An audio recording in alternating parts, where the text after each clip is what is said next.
Injured after two trains collided in India's eastern Odisha state. India's Prime Minister Modi collided in India's eastern Odisha state. India's Prime Minister Modi.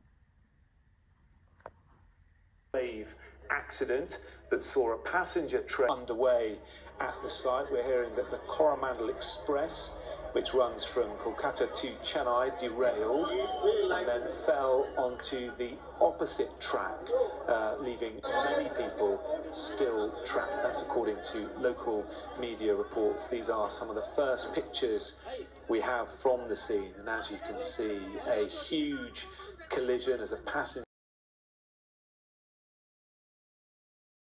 Express runs from Kolkata to Chennai.